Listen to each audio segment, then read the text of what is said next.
Hi hello ನಮಸ್ತೆ welcome to ನಂದೂಸ್ life Kannada. ಇದು 112ನೇ ದಿನದ ವ್ಲಾಗ್. ಬೆಳಗ್ಗೆ ಪಾತ್ರೆ ಎಲ್ಲ ಹಂಗೆ ಬಿಟ್ಬಿಟ್ಟಿದ್ದೆ ನೈಟು. ಸೊ ಏನಾಯಿತು ಅಂದರೆ ಮಗಳನ್ನ ಆಸ್ಪತ್ರೆಗೆ ಕರ್ಕೊಂಡು ಹೋಗ್ಬಿಟ್ಟು ಬಂದು ನಂಗೆ ತುಂಬ ಸಿಕ್ಕಾಪಟ್ಟೆ ನಿದ್ದೆ ಬರ್ತಿತ್ತಲ್ಲ, ಮಲಗಿಬಿಟ್ಟಿದ್ದೆ. ಬೆಳಗ್ಗೆ ಎದ್ದೆ ಸ್ವಲ್ಪ ಲೇಟಾಗೇನೆ. ಸೊ ಅಮ್ಮಗೆ ಬೇರೆ ಮತ್ತೆ ನೈಟ್ ಹುಷಾರಿಲ್ಲದೆ ಆಗೋಗಿತ್ತು, ಅಮ್ಮನಿಗೂ ಜ್ವರ ಬಂದುಬಿಟ್ಟಿತ್ತು. ಸೊ ಹಂಗೆ ನೈಟೆಲ್ಲ ಫುಲ್ಲು ನಿದ್ದೆನೇ ಇರ್ತಾ ಇರಲಿಲ್ಲ. ಅವ್ರಿಗೆ ಎದ್ದೆ ಅವ್ರ ಟ್ಯಾಬ್ಲೆಟ್ ಏನು ಕೊಡೋಂಗಿರಲಿಲ್ಲ, ಯಾಕಂದ್ರೆ ಡಾಕ್ಟ್ರ್ ಹತ್ರ ಚೆಕ್ ಮಾಡಿದೆ ಅವ್ರಿಗೇನು ಕೊಡೋಕ್ಕಾಗೋದಿಲ್ಲ, ಹಾರ್ಟ್ ಪೇಷಂಟ್ ಬೇರೆ. ಸೊ ನಿದ್ದೆನೇ ಇರಲಿಲ್ಲ. ಲೇಟಾಗೆ ಎದ್ದು ಪಾತ್ರೆ ಎಲ್ಲ ಸ್ಟಾರ್ಟ್ ಮಾಡಿ ಒಂದೊಂದೇ ಗ್ಯಾಸ್ ಮೇಲಿಂದೆಲ್ಲ ಕ್ಲೀನ್ ಮಾಡಿಕೊಂಡು ನಮ್ಮನ್ನು ಆಸ್ಪತ್ರೆಗೆ ಕರ್ಕೊಂಡು ಹೋಗಬೇಕು. ಸೊ ಅವ್ರಿಗೆ ಹೇಳಿದೆ ಹಾಸ್ಪಿಟಲ್ ಹೋಗಬೇಕು ಅಂತ. ಅವ್ರು ಯಾವಾಗಲೂ ಹೇಳ್ತಾರೆ ಅಂದರೆ ಮಧ್ಯಾಹ್ನ ಹೋಗೋಣ, ಸಂಜೆ ಹೋಗೋಣ ಅಂತಾಯಿದ್ರು. ಬಟ್ ಫೀವರ್ ಜಾಸ್ತಿ ಇದ್ದಿದ್ದರಿಂದ ಇಲ್ಲ ಬೆಳಗ್ಗೆನೇ ಹೋಗೋಣ ಅಂದರು. ಸರಿ ಅಂದ್ಬಿಟ್ಟು ನಾನೇನು ಮಾಡಿದೆ, ಸರಿ ಹಾಸ್ಪಿಟಲ್ ಕರ್ಕೊಂಡು ಹೋಗೋಕ್ಕೂ ಮುಂಚೆ ಎಷ್ಟಾಗುತ್ತೋ ಅಷ್ಟು ಕೆಲಸ ಮುಗಿಸ್ಕೊಳ್ಳೋಣ ಅಂತ ಹೇಳಿಬಿಟ್ಟು ಮನೆಯೆಲ್ಲ ಕ್ಲೀನ್ ಮಾಡಿಕೊಂಡೆ. ಫ್ರೈಡೇ ಮಗಳನ್ನ ಆಸ್ಪತ್ರೆಗೆ ಕರ್ಕೊಂಡು ಹೋಗಿದ್ದರಿಂದ ಮನೇನು ಕ್ಲೀನ್ ಮಾಡಿರಲಿಲ್ಲ. ಕೆಲ್ಸಕ್ಕೆ ಹೋಗ್ಬಿಟ್ಟು ಬಂದು ಬಿಟ್ಟಿದ್ದೆ ಹಂಗೇ. ಸೊ ಪೂಜೆ ಗೀಜೆಗೆಲ್ಲ ಹೋಗ್ಬಿಟ್ಟು ಬಂದು ಸುಮ್ಮನೆ ಆಗಿಬಿಟ್ಟಿದ್ದೆ. ಅದಕ್ಕೆ ನೆನ್ನೆ ರೂಮುಗಳೆಲ್ಲ ಕ್ಲೀನ್ ಮಾಡ್ಕೊಂಡು ಒರೆಸ್ಕೊಂಡು ನಾನು ಆಚೆ ಬಂದು ಹೋಟ್ಲ್ ಹತ್ರ ಹೋಗಿ ಹೋಟೆಲ್ ಹತ್ರದಿಂದ ಬಂದು ಮತ್ತೆ ಕೆಲಸ ಸ್ಟಾರ್ಟ್ ಮಾಡಿಸೋಳ್ಗೆ ನನಗೆ ಸಾಕಾಗೋಯಿತು. ನನಗೂ ಬೇರೆ ಕೆಮ್ಮು ಸ್ಟಾರ್ಟ್ ಆಗಿಬಿಡ್ತು ಸಡನ್ನಾಗಿ. ಸೊ ವಾಯ್ಸು ಕೂಡ ನಂದು ಹೋಗ್ತಾಯಿತ್ತು, ಸ್ಟಾರ್ಟ್ ಆಗಿತ್ತು ನನಗೆ ವಾಯ್ಸ್ ಹೋಗೋದಕ್ಕೇ. ಹೆವಿ ಕೋಲ್ಡ್ ಅಲ್ವಾ, ನನಗೂ ನೀರಲ್ಲಿ ಇರ್ತೀನಿ.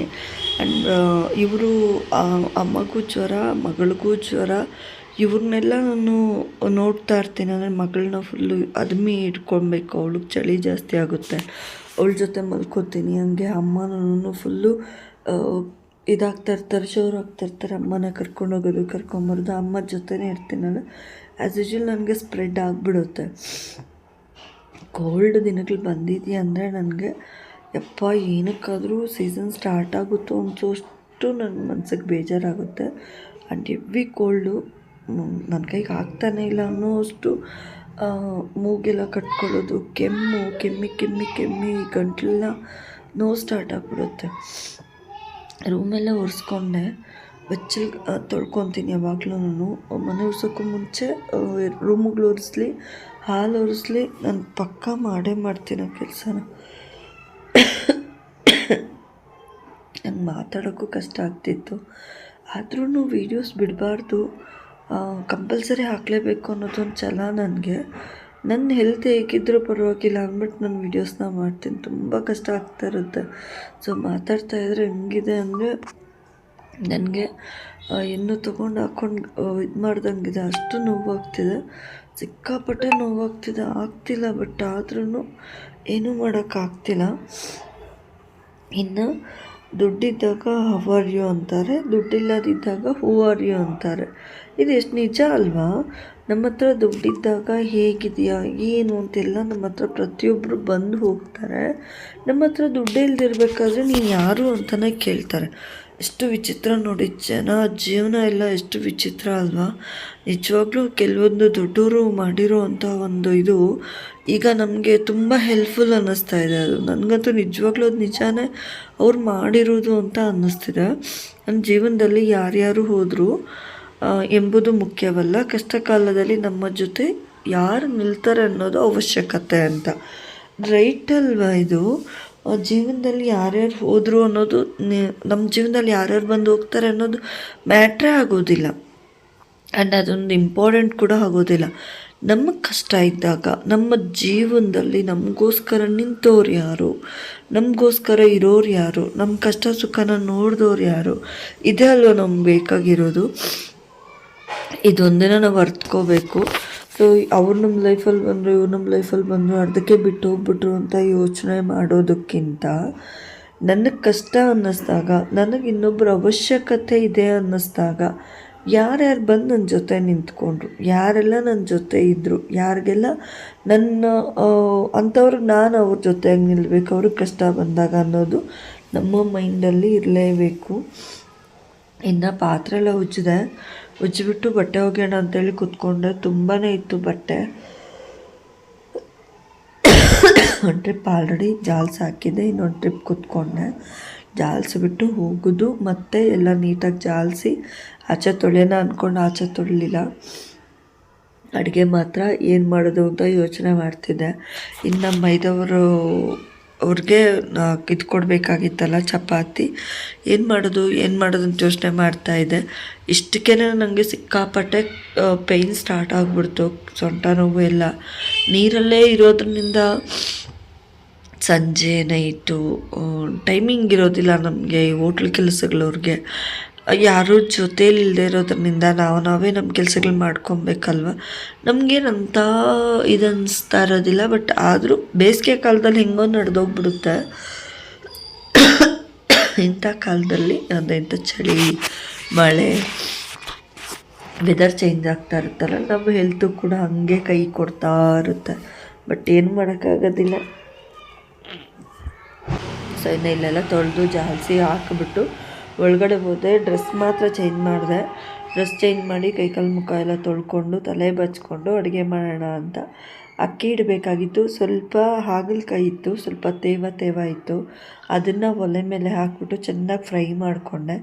ಅಕ್ಕಿ ನೀರಿಟ್ಟೆ, ಅಕ್ಕಿ ಇಟ್ಬಿಟ್ಟೆ. ಸಾಂಬಾರು ಆಲ್ರೆಡಿ ಇತ್ತು. ಇನ್ನು ಬದನೆಕಾಯಿ ಎಲ್ಲ ಕಟ್ ಮಾಡಿಕೊಂಡೆ. ಬದನೆಕಾಯಿ ಕಟ್ ಮಾಡಿಬಿಟ್ಟು ಆಲೂಗಡ್ಡೆ ಸ್ವಲ್ಪ ಕಟ್ ಮಾಡಿಬಿಟ್ಟು ಮಾಮೂಲಿ ಉಪ್ಪು ಖಾರ ಹಾಕ್ತೀನಲ್ವ ಅದನ್ನ ಹಾಕೋಣ ಅಂತ.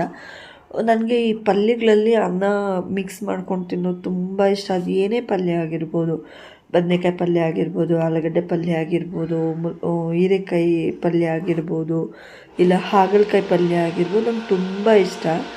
ಆ ಬಾಣಲಿಯಲ್ಲಿ ಚಟ್ನಿನೂ ಅಷ್ಟೇ, ಟೊಮೆಟೊ ಗೊಜ್ಜು ಮಾಡಲಿ, ಚಟ್ನಿಗಳು ಮಾಡಲಿ, ಏನೇ ಮಾಡಿ ಒಂದು ಸರ್ತಿ ಬಾಣಲಿಯಲ್ಲಿ ನಾನು ಆ ಥರ ಅಂದ್ಬಿಟ್ಟು ತಿಂದರೆ ತುಂಬಾ ಚೆನ್ನಾಗಿರುತ್ತೆ. ನಂಗೆ ತುಂಬ ಇಷ್ಟ. ನಾನು ಬಾಣಲಿ ನನಗೆ ಇಡೋದೇ ಇಲ್ಲ.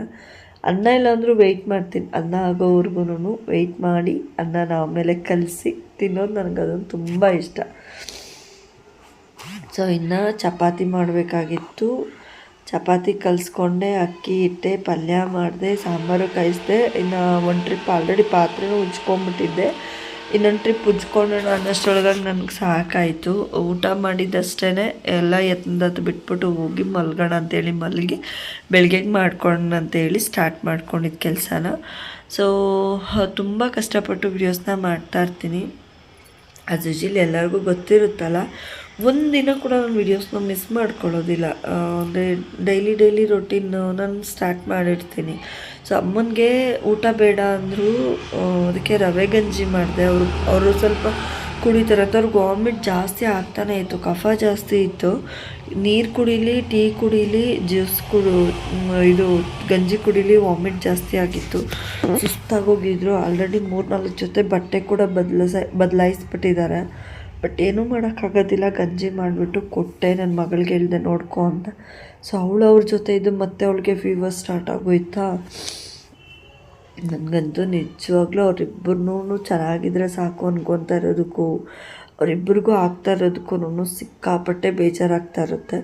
ಸೊ ಆದ್ರೂ ಅವ್ರ ಅಜ್ಜಿನ ಚೆನ್ನಾಗಿ ನೋಡ್ಕೊತಾಳೆ. ಅವ್ರ ಅಜ್ಜಿಗೆ ವಾಶ್ರೂಮ್ ಕರ್ಕೊಂಡು ಹೋಗೋದು, ತಿನ್ನಿಸೋದು, ಬಟ್ಟೆ ಚೇಂಜ್ ಮಾಡೋದು.